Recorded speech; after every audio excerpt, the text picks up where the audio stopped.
नमस्ते, प्रणाम। मैं आप लोगों को शिव चर्चा भजन लेकर आई हूँ। भजन पसंद को लाइक सब्सक्राइब शेयर जरूर करिएगा। याद कर गौरा कुंवर रहलू, नैहर में पूजा हमार कैलू।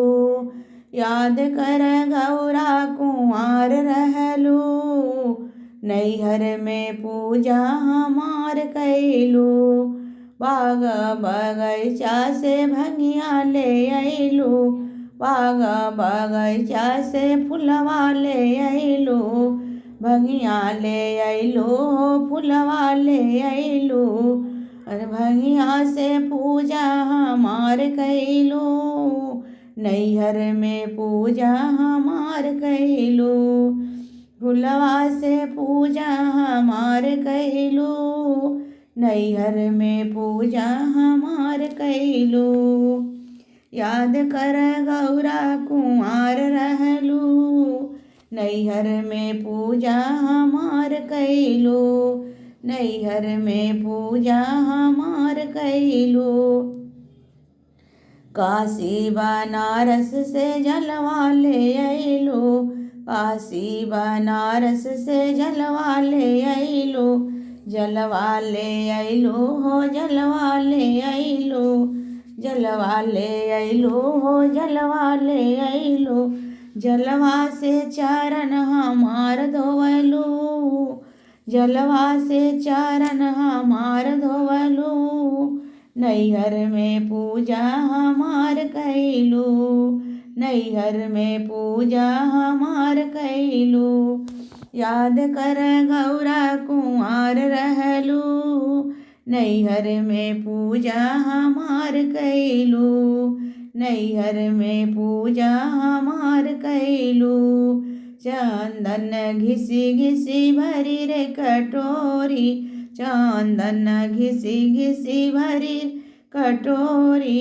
भरी रे कटोरी हो, भरी रे कटोरी। भरी रे कटोरी हो, भरी रे कटोरी। चंदन से टीका हमार कैलू, चंदन से टीका हमार कैलू।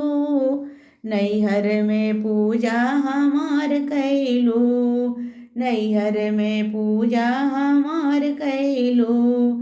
याद कर गौरा कुंवर रहलू, नैहर में पूजा हमार कैलू। नैहर में पूजा हमार कैलू। सोने के थाली में आरती सजवलू, सोने की थाली में आरती सजवलू। आरती सजवलू हो, आरती सजवलू।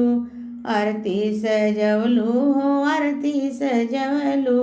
सुबह शाम आरती हमार कैलू, नैहर में पूजा हमार कैलू। नैहर में पूजा हमार कैलू।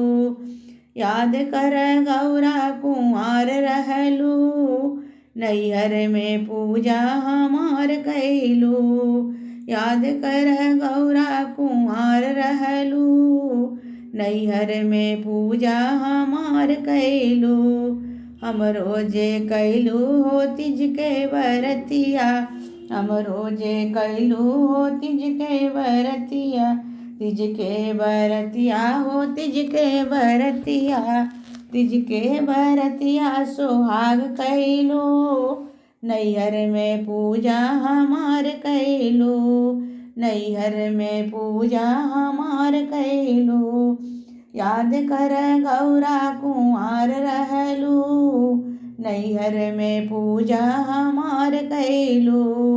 याद कर गौरा कुंवर रहलू, नैहर में पूजा हमार कैलू।